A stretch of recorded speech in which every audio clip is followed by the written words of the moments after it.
Hello everybody, it's Refresh, and I'm here to take a look at the Vehicle Rush Challenger deck for Magic the Gathering. This is from the 2018 series of Challenger decks, and this is the version of the Mardu Vehicles deck.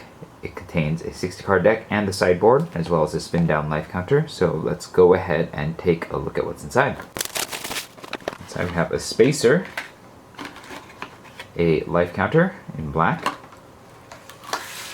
We have our sideboard, a divider, a quick reference card, which is useless, and a little add card, which doesn't really matter either, and our main deck. Let's go ahead and take a look at that. Here we go.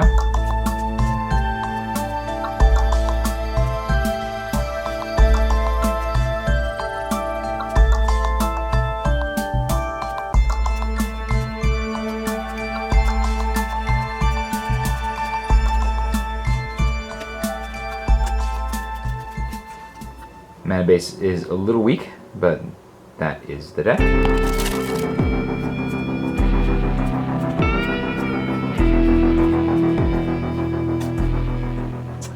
And those are the contents of the Vehicle Rush deck. I'm going to play this against its peers and see how it plays, and I will be back after that to let you know what I think. Alright, so I had a chance to play with this deck a bit, and I have some thoughts.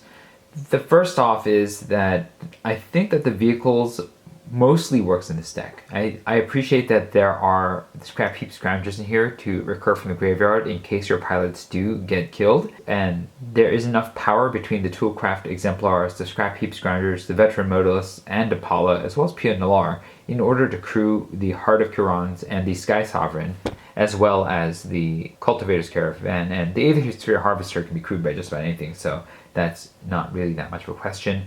I think the Unlicensed Disintegration works well with the fact that there's so many artifacts in this deck, and so I think most of the core of this deck actually works pretty well, although I don't understand the presence of the Cultivator's Caravan or the Aether Sphere Harvester in the main deck. Perhaps there was a lot of aggro for the Aether Sphere Harvester.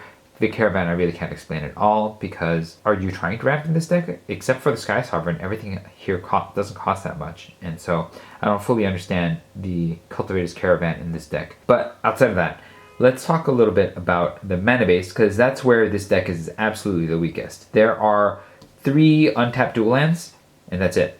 So this is an aggro deck, and you really need to hit the ground running, so I understand why they had these 3, and I kind of understand that they had to include the unclaimed territories, the Spire of Industries, and the Aether Hubs to give you a little bit more mana flexibility if you're not going to add more Inspiring Advantages, Concealed Courtyards, and Dragon Skull Summits to this package. And I get that these are valuable cards, and so they don't want to depreciate the cost of these cards for everybody. But the deck really needs more of these, because here's the problem with the Spires of Industry and the Unclaimed Territory, and to a lesser extent the Aether Hub. First of all, you don't have any other way of generating energy, and so the Aether Hub is a one-shot colored mana, and so it's possible that you're just going to run out of colored mana with the Aether Hub. The Spire of Industry, you need artifacts in order for it to create colored mana. And Unclaimed Territory is actually the worst of these, because there's a good chance you'll have an artifact somewhere on the battlefield because of your Bomat Couriers, Scrap Heap Scroungers, your vehicles, and etc. Unclaimed Territory is the worst because you have to choose a creature type, and it only works on that creature type.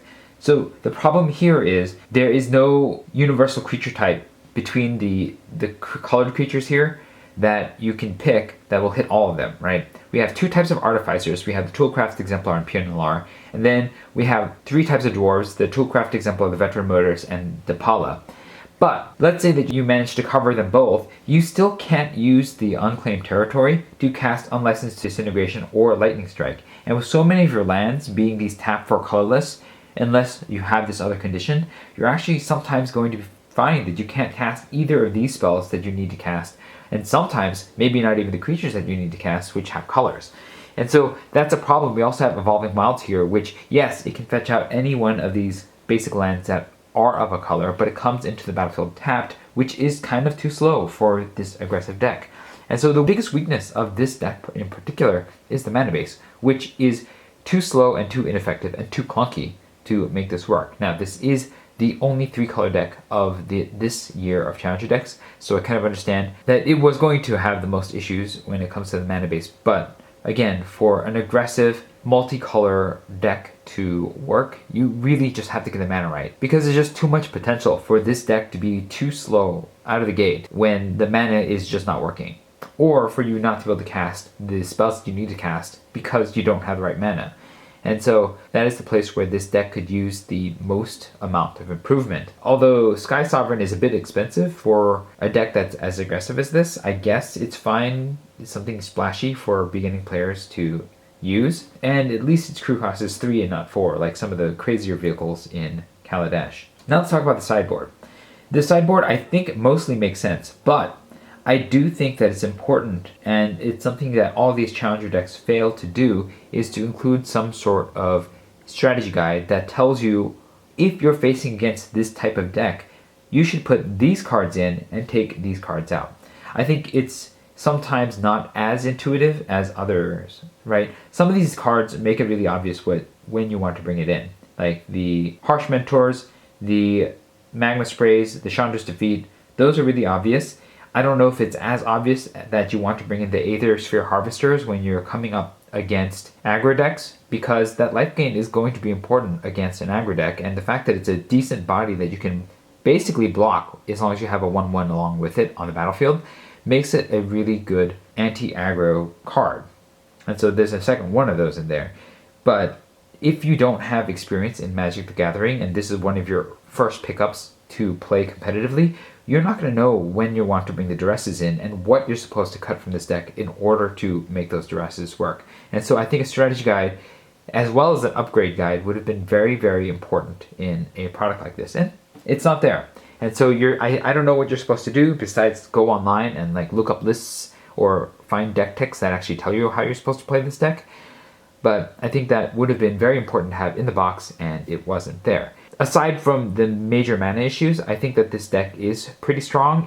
If you can upgrade the lands here so that you have more colored untapped lands, I think that this deck will function pretty well when compared to the actual Mardu Vehicles deck that was popular in the meta. Yes, it could really use some upgrades, but I think that's true of all the challenger decks. You just can't pack it full of that much value without upsetting the speculists. So I understand that to some extent. That is my thought regarding the Vehicle Rush Challenger deck. If you have experience with either this deck or the actual Mardu Vehicles deck from Standard at the time, let me know what your thoughts are in the comments below. If you found this video helpful, hit the like button. If you'd like to see more such videos, you can hit subscribe. This was Refresh. Thanks for watching, and I will see you next time.